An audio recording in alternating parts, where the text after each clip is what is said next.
Substitutos perfeitos. O que será que significa isso na microeconomia?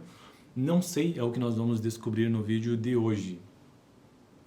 Bom, tem uma vaga noção, né? Substitutos perfeitos, provavelmente, pelo que eu puxo de memória aqui, é aquilo que pode substituir um produto por outro perfeitamente. Deixa eu pensar num exemplo aqui. Talvez um lápis por uma caneta, por exemplo. Eles cumprem a mesma função na maior parte das vezes, né? Para anotar, simplesmente. Se for com o fim de anotar, acho que uma caneta e um lápis são substitutos perfeitos. Será que eu acertei? Não sei. Vamos ver no vídeo de hoje.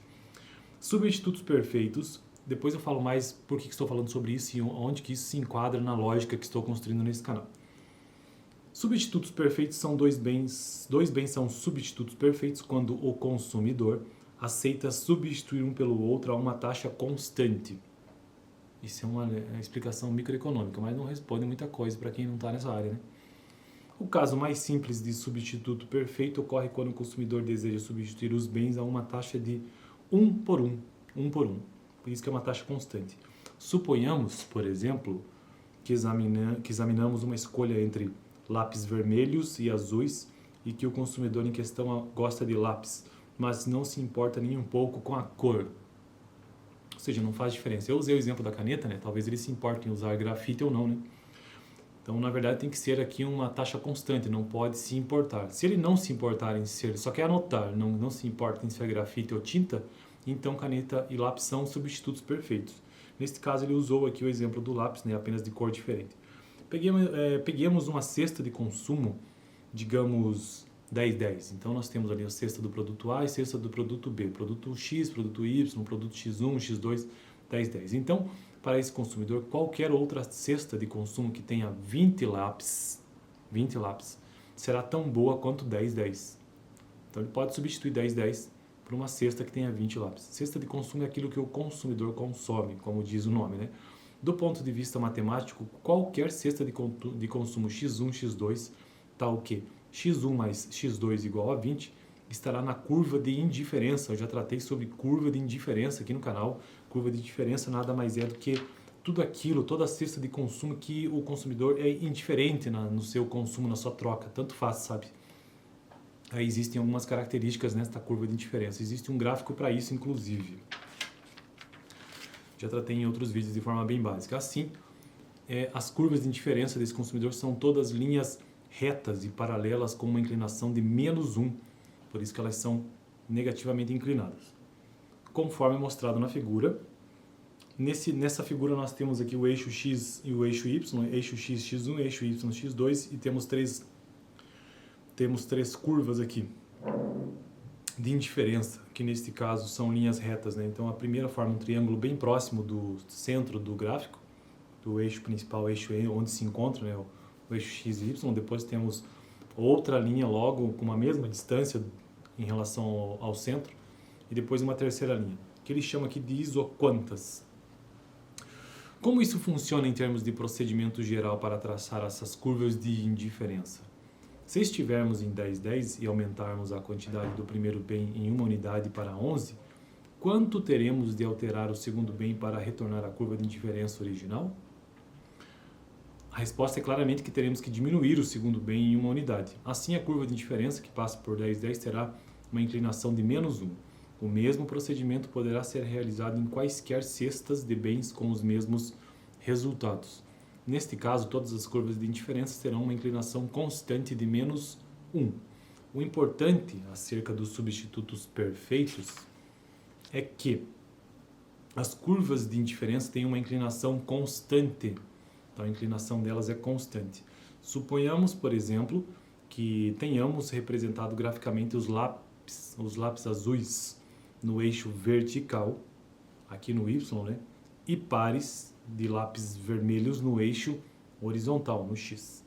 As inclinações das curvas de indiferença desses dois bens teriam uma inclinação de -2, uma vez que o consumidor desejaria desistir de 2 lápis azuis para obter mais um par de lápis vermelhos. Inclusive aqui entra um outro princípio de economia básica, que é o custo de oportunidade, inclusive, né?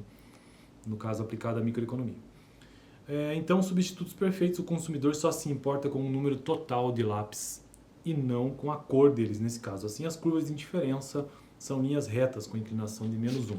E para finalizar, consideraremos no livro texto, primeiro, o caso em que os bens são substitutos perfeitos, a uma taxa de 1 por 1, e deixaremos para tratar do caso geral no livro de exercícios. Então, resumindo esse vídeo de hoje, substitutos perfeitos são todos aqueles bens que, numa curva de indiferença, ele obedece uma taxa constante, geralmente não, mas sempre com uma inclinação negativa, inclusive de -1. O caso mais simples de substituto perfeito ocorre quando o consumidor deseja substituir os bens a uma taxa de 1 por 1. Então, ele quer apenas sua quantidade, no caso aqui, né?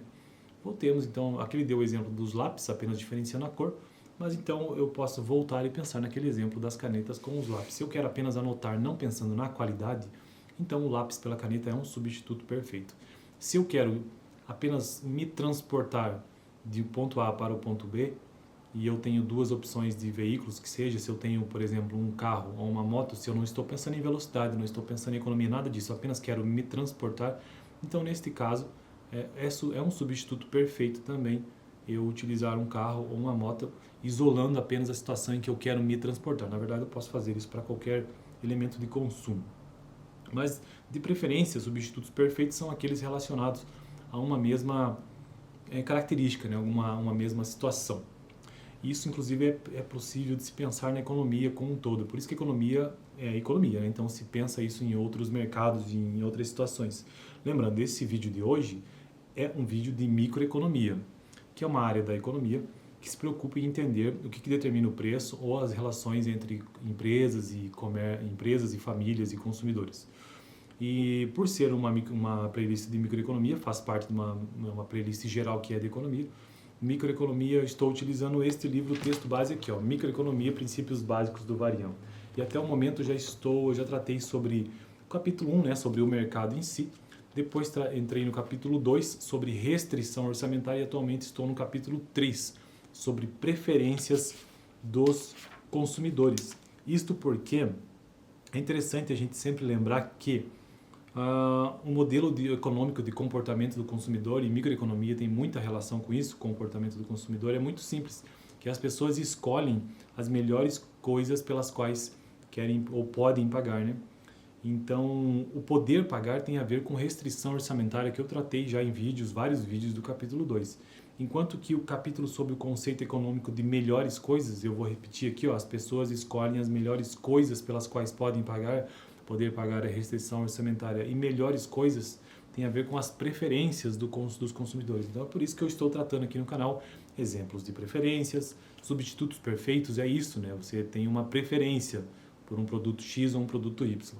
Então, no próximo vídeo, quero tratar sobre complementares perfeitos. Lembrando, isso tudo aqui de substitutos perfeitos, complementares perfeitos, males ou mal, né? Neutros, saciedade, bens discretos, são bens, né? São maneiras de se ver na prática o que são preferências dos consumidores.